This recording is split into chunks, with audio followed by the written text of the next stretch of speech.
to my colleagues, good morning, to the media, as well as to the thousands of men, women, and children who are listening today to the message of hope over the radio. After close to 15 years of Dominica Labour Party rule, the Dominican economy is in crisis and in a state of collapse. The evidence is all around us in the hundreds of young people unable to find work, families, even those with working members incapable of meeting their daily living expenses, parents unable to pay school fees or buy uniforms, school supplies, and even food, financial institutions refusing to give consumer loans and actively repossessing houses, lands, and appliances, as well as declining export levels, almost non-existent economic growth, which has resulted in striking poverty and a country on the brink. We ask the people of Dominica, just who is responsible for the state of affairs in this country?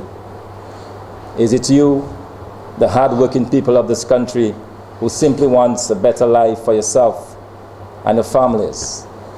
Is it your children? The answer is clear.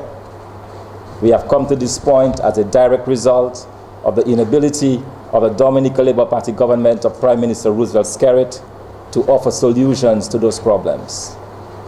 Looking back over the past 14 years, it is evident that the DLP government lacks the competence, skills, expertise, and even the will to make a difference. This government's attempt to introduce a national employment program to deal with the chronic unemployment situation is a very good example of an administration unable to understand, far less deal effectively with the issues which now confronts us, and which runs the risk of destroying the lives and livelihoods of thousands of Dominican citizens. So, on the eve of general elections here in Dominica, Team Dominica, the United Workers' Party, which is poised to assume the role of government, offers to the Dominican people its solutions for tackling the country's economic problems.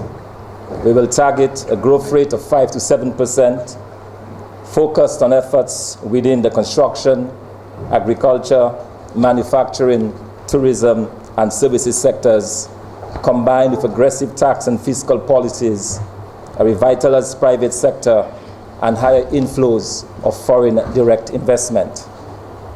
In an effort to create 5,000 new jobs, to begin to tackle the unemployment situation, a United Workers' Party government will kickstart the economy through the complete removal of all duties and taxes on construction materials, while also working to lower the cost of borrowing for financing for mortgages and construction projects. This will have the immediate effect of creating hundreds of new jobs as potential homeowners rush to take advantage of this situation, which we estimate to be between 50 to 60% in the reduction of costs of construction.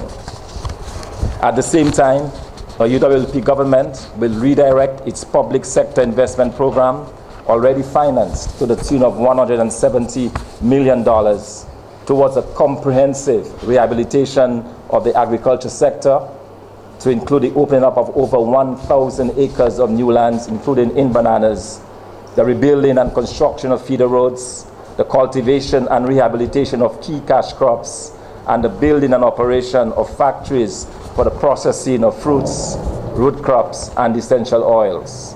All of these efforts will create hundreds of new jobs. Both the livestock and fishing sectors will also benefit from added financial resources to increase their output and contribution to job creation. This will be complemented with a massive and sustained marketing effort in the Caribbean region and beyond to promote the goods produced in Dominica. Made in Dominica will be known the world over. New life will be breathed into the flagging tourism sector with the lowering of VAT on accommodation from 10% to to 7.5%. Other fiscal incentives, such as the removal of transfer taxes and a debt restructuring facility for hoteliers, will be introduced to encourage private sector investment within that sector. While plans continue for the building of an international airport, more effort will be dedicated to increasing the number of arrivals using the existing arrangements. This will involve at least a doubling of the destination marketing of the budget of the Discover Dominica Authority and negotiating for more flights into Dominica from neighboring destinations, again leading to the creation of more jobs for the people of Dominica. In addition, our government will undertake the passage of timeshare legislation to allow for the selling of hotel rooms in advance to potential visitors.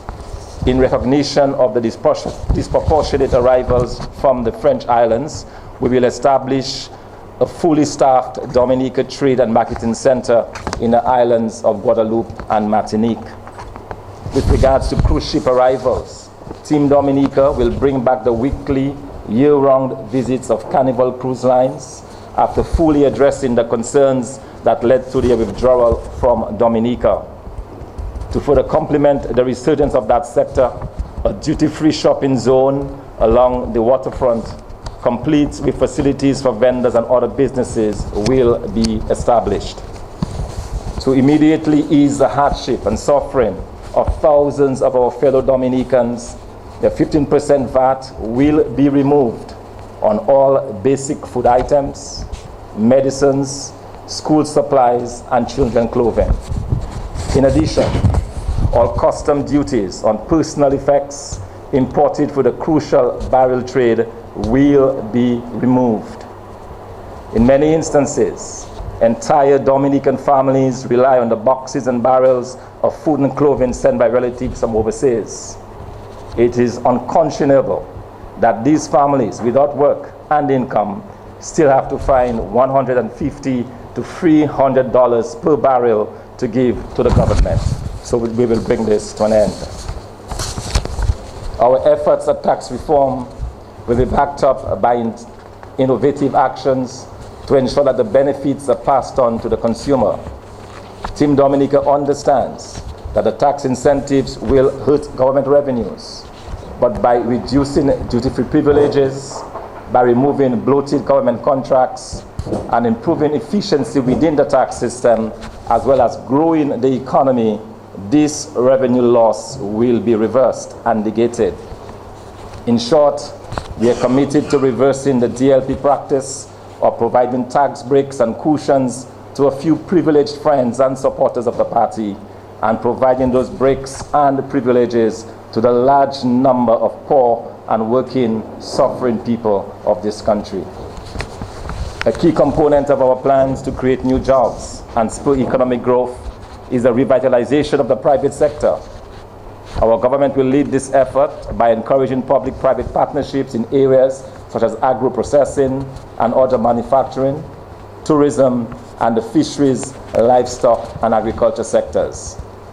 Wherever possible, tax and non-tax benefits will be given to businesses willing to take on new employees, and assistance will be provided for the development of small businesses by making financing available through special facilities set up at our own aid bank here in Dominica. Closely tied to the resurgence of the private sector is the added inflow of foreign direct investment. Team Dominica will move aggressively to address the impediments to starting a new business in Dominica and reduce the burden for business startups. Also, we will facilitate the setting up of a central credit registry, which will make it easier for lending institutions to make financing decisions, and review legislation to allow for better recovery of bad debt. In conclusion, fellow Dominicans, a united Workers' Party government will take on the stagnating economy with aggressive tax and fiscal policies that will immediately set the stage for the creation of thousands of new jobs within the construction, tourism, agriculture, manufacturing, and services sectors. At the same time, we will move to ease the suffering and lower the cost of living to thousands of our sovereign citizens. We will spur export growth and recognize the role of the private sector in increasing investment flows into our country. This is our promise to you, the people of Dominica. Thank you.